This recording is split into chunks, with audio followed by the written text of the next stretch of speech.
11 Jewish thinking principles that can help you become wealthy sooner.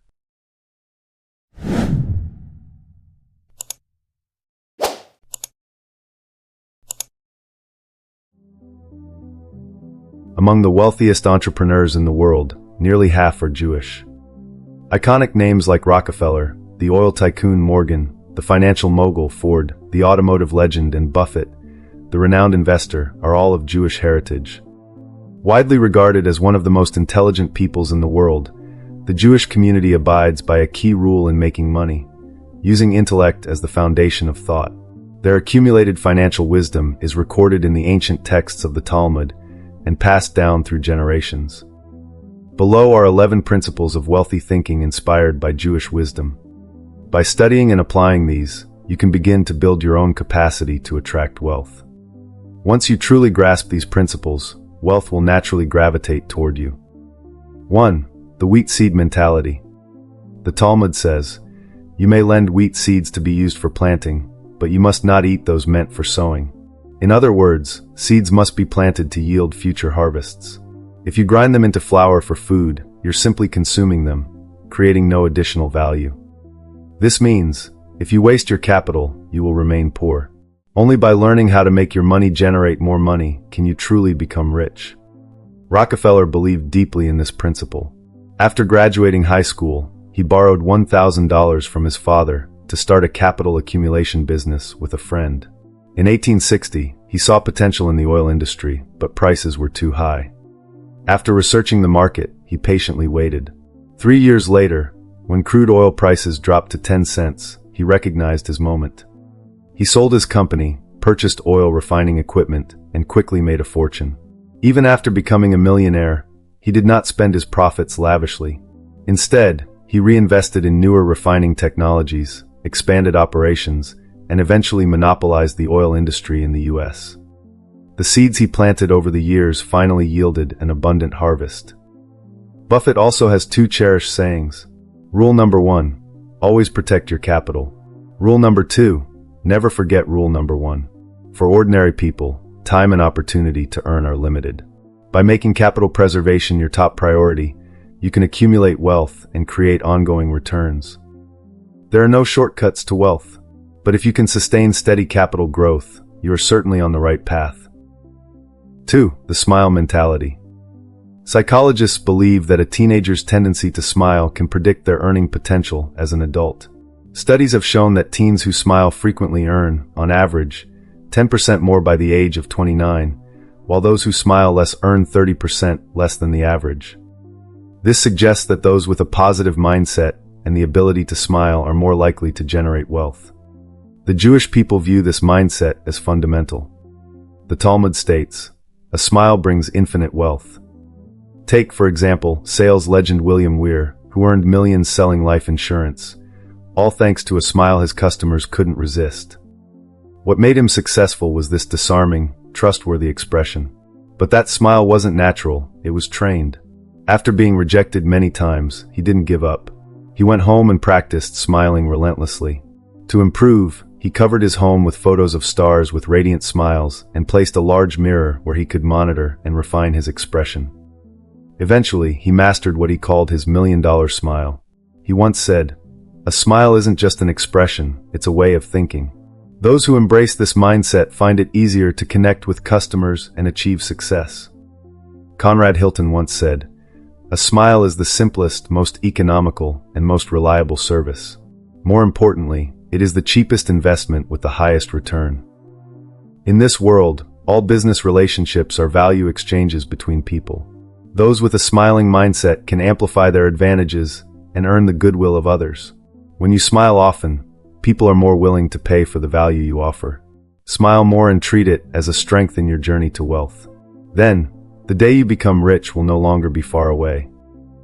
3. The leverage mentality. The Talmud tells this story. A Jewish man walks into a bank in New York and says to the loan officer, "I'd like to borrow some money." The officer asks, "Sure. How much do you need?" $1. "Is that okay?"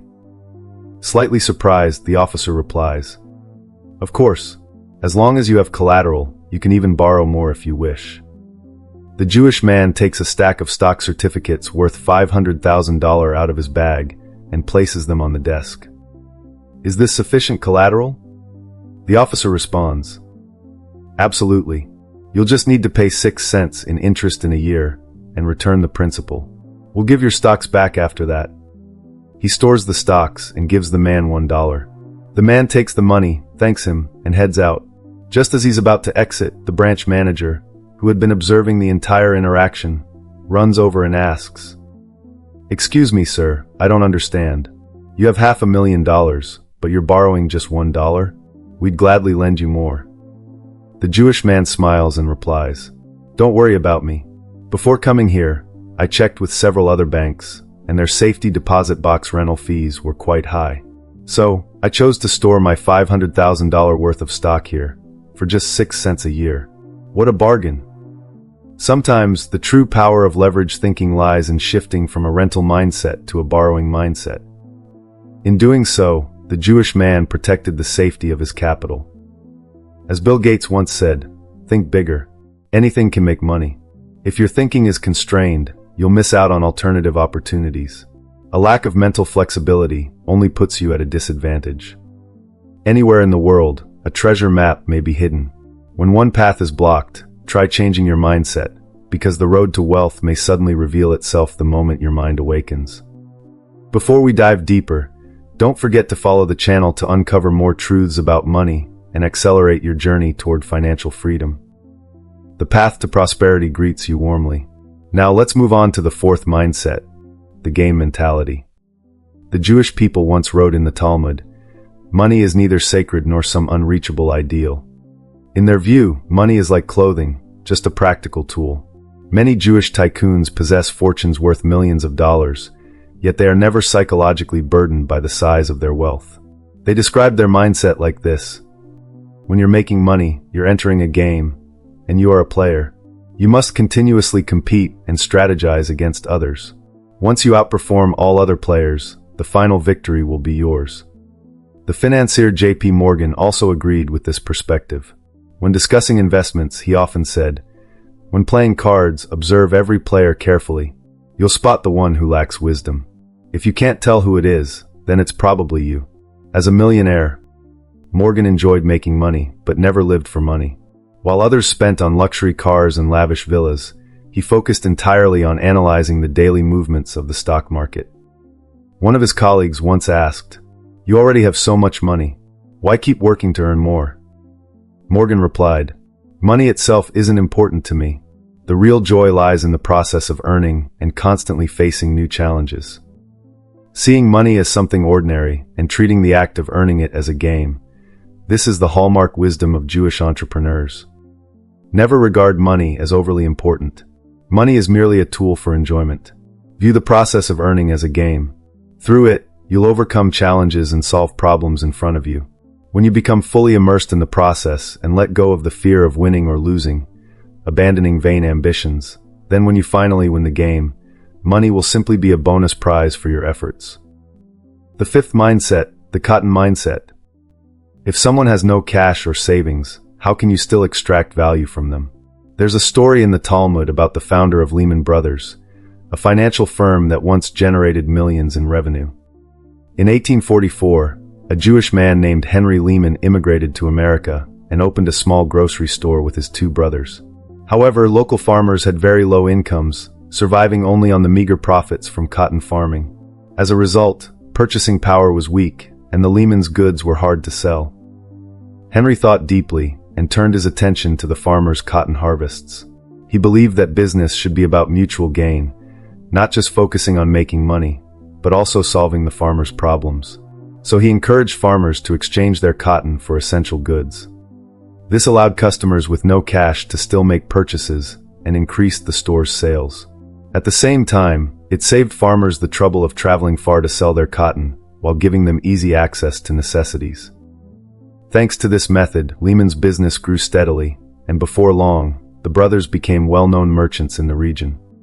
The Jewish have a famous saying, "Even if you break a deal, always ensure both sides benefit." If someone only seeks to profit from others, they're likely to fail. If one only considers their own interests, fortune will eventually slip away. Often, helping others gain an advantage is actually paving the way for your own success. Once you master the art of mutual benefit, making money becomes much easier. The sixth mindset, the water delivery strategy. There was once a poor young Jewish man who worked for a long time delivering water. Every day, he would haul water from morning until night. One day, he saw a child sticking paper labels on water barrels and suddenly had an epiphany. He made a bold decision. He would stop selling water and start giving it away for free. This may sound foolish, but within a year, he made tens of thousands of dollars and built a thriving business. He charged just $1 for the delivery service, nothing more. This simple idea allowed him to serve dozens of customers, and word spread quickly. Soon, he had attracted over 10,000 new clients. The key was this: he compiled a list of customers and approached companies to negotiate partnerships. He told them he had a large, loyal customer base and could advertise on the water barrels. Advertising on water barrels turned out to be very effective. Each barrel could hold multiple ads and was placed in visible spots, ensuring high exposure. Businesses were intrigued and eager to collaborate. Once they saw results, the young man proposed. For each customer acquired through an ad on his barrels, the business would pay him a fee. Since the benefit was clear, and the payment was only made after a purchase, companies happily agreed. As a result, he earned substantial income and rose to success in no time. This story is filled with valuable insights. But in my opinion, the most powerful lesson is the importance of the intermediary mindset. This young man was essentially a middleman, connecting two sides: consumers who needed free water and businesses seeking advertising. The water barrels became the medium that served both needs. Being an intermediary can significantly enhance your quality of life. In fact, this model is everywhere. One friend is looking for a girlfriend. Another friend is looking for a boyfriend. If you introduce them, you might get treated to a nice meal. And if they end up together, they'll be immensely grateful. Your effort is minimal, but your reward could be meaningful. You'll notice that the most profitable apps today operate on this intermediary model. For example, group buying apps simply connect consumer needs with business offerings. They help users find what they want and help businesses get discovered. The app itself doesn't have to do much, but still profits from both sides. Start developing your intermediary thinking now by practicing how to connect different needs. With just a small effort, you can generate remarkable profits. Seventh, the 22 of 78 mindset. At first glance, this mindset might seem complex, but it is essentially no different from the 80-20th principle. In this world, 80% of wealth is held by 20% of the people, while the remaining 20% is spread across the other 80% of the population. Once we understand this, our ability to accumulate wealth can increase significantly. For example, consider two salespeople who graduated from the same university. 5 years later, one is still struggling at the lower rungs of society, while the other owns a house, a car, and earns a stable monthly income of $5 million. The first salesperson treats every customer who walks into the store equally, serving each one with full dedication, regardless of their background. At first glance, this seems like a commendable approach. However, the second salesperson takes a different path. While he offers basic service to every customer, he is highly selective in where he invests his energy. Only when a potential customer with strong purchasing power walks in does he put forth his best effort. Some might view this as overly pragmatic and unkind, but it is actually a smart application of the 2278 mindset to maximize benefit. Investing significant time and effort into low-value customers does not generate substantial returns. The second salesperson realizes this and focuses his attention on the small group of customers who control 80% of the wealth. By prioritizing this group, he reaps greater rewards. In contrast, the first salesperson's overly egalitarian approach leads him to devote too much time to customers who only hold 20% of the wealth, those who bring minimal profit. As a result, he gains very little. This mindset can be expanded and applied to every aspect of life. Take friendships, for instance. Many people make friends randomly and waste time and effort on relationships that add no value to their lives, leading them to stagnate. But if we understand the 22 of 78 principle, we'll learn to invest more time and energy into valuable individuals, those who enrich our lives. These are the friendships that continue to yield returns over time. At work, when overwhelmed with multiple tasks, most people act without a clear strategy. But someone who understands this mindset will identify the most important task, the one that has the greatest impact on overall success, and prioritize it.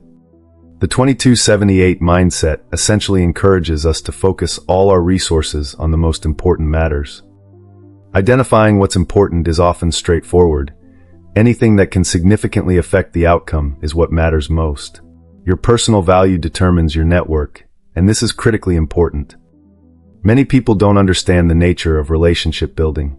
They blindly chase after shallow connections, wasting time and effort, and ultimately hindering their own development.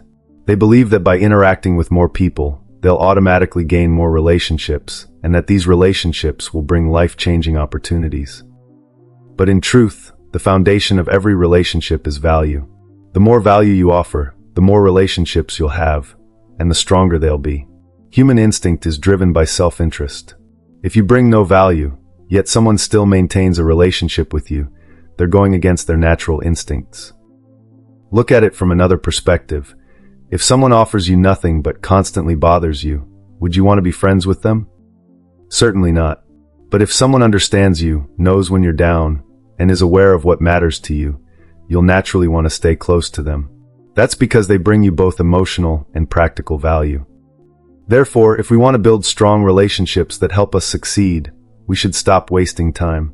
Focus instead on improving your own value and on giving value to others. When you do this, life will naturally improve, without you having to push so hard in other areas. 8th, the mindset of action. There's a parable that goes like this. A poor man was crying in front of the Buddha, complaining about how the wealthy live in comfort while he suffers endlessly. The Buddha asked, "What do you consider fair?" The poor man replied, "Let the rich become as poor as I am, and make them do the same work I do." The Buddha agreed. He turned a rich man into someone as poor as the first, and gave both of them a mountain of coal to mine and sell. The poor man, accustomed to manual labor, quickly dug a cartload of coal and used the money to fill his belly. The former rich man, unfamiliar with hard labor, worked all day just to fill one cart and could only afford a few small cakes with his earnings, saving the rest. Day by day, the poor man kept digging coal, while the rich man did the same, but slowly began to use his savings to hire others to do the digging for him. Over time, even though the poor man toiled tirelessly, he only managed to mine one corner of the mountain, with all his earnings spent on food and none saved. Meanwhile, the rich man had hired enough labor to mine the entire mountain, then used the coal profits to start a business and quickly regained his wealth. After reading this story, ask yourself, are you the poor man or the rich man? Ultimately, what determines wealth or poverty is mindset. Economist Julius once said, "The poor are often poor because of narrow thinking. The way you think shapes the life you live." 9th, the iron cage mindset. In the early 20th century, a British businessman wanted to build a wild animal zoo on the African savanna to showcase fierce predators. To do so, he needed to construct enclosures that were both large and secure. He consulted numerous experts, who all agreed that unless the cages were as spacious as a forest, they couldn't replicate the animal's natural environment. But building such massive enclosures would exceed the budget. At that moment, a janitor nearby blurted out, "Why do we have to lock up the animals?" The businessman laughed off the comment, thinking the janitor's idea was naive, and proceeded with the original cage-building plan. However, a young entrepreneur overheard the remark and took it seriously. He designed a unique kind of enclosure, one where animals roam freely, and humans are the ones inside the cage. Thanks to this innovation, he built the world's largest private zoo and made a fortune. That man was the legendary British entrepreneur Carl Hagenbeck. Meanwhile, the original businessman, trapped in the iron cage mindset, invested heavily but saw no results. In the end, Carl Hagenbeck acquired his entire business. Philosopher Schopenhauer once said, "The greatest prison in the world is the human mind." Often what limits a person is not their environment or ability, but rather their rigid thinking. When faced with a dead end, remind yourself, if there's no path through the mountain, I'll find a way over it. If this road is blocked, I'll switch to another. Break free from fixed frameworks and view life from a new angle. Then your life will no longer be limited. 10th, sunny day thinking. People often say, on sunny days, prepare an umbrella so you won't worry about getting wet when it rains. But to the poor, they see only the present sunshine and fail to anticipate the rain ahead. 20 years ago, an outstanding Stanford graduate took a job as a technician in a steel factory. He had a strong academic background and an admirable work ethic. He was quickly promoted and received a raise, climbing into a management position. However, he noticed the factory's profits were declining rapidly and the traditional industry was shrinking. The era of the internet was on the horizon. After careful consideration, he decided to leave his stable job and dive into the field of e-commerce. Many people couldn't understand his choice and advised him to keep the safe job and not chase lofty dreams. But he realized that what appeared to be stability was only surface level. Underneath were constant shifts. So he made the bold decision to leave. 10 years later, his e-commerce company was generating millions of dollars in profit each year, while those who clung to their iron rice bowls were either unemployed or stuck with no progress. Many people who have never experienced hardship assume that life will always go smoothly. But in this ever-changing era, you never know when risk will strike.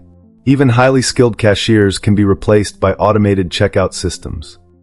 Sunny day thinking blinds you to hidden risks, leaving you vulnerable when the storm hits. Don't wait until the massive wave is right in front of you to realize there's no turning back.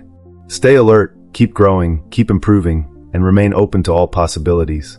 Only then can you secure your place in a constantly shifting world. 11th, elevator thinking. Picture this, a deserted staircase with just one person walking, while the elevator is packed. The more crowded the path, the more tempting it becomes to follow the crowd. Have you seen these kinds of people? Hearing that the stock market is profitable, they rush to invest. Seeing short-form videos go viral, they want to become streamers. Everyone's taking civil service exams, so they sign up for prep courses. The result? They lose money in the stock market, no one watches their live streams, and they fail the civil service exams. Many people fall into the trap of elevator thinking, getting stuck in a herd mentality, blindly following others down paths that lead nowhere. Warren Buffett once told a story about a small town. One person opened a gas station and did very well. A second came along and opened another. Then a third, a fourth, and eventually the town was full of gas stations.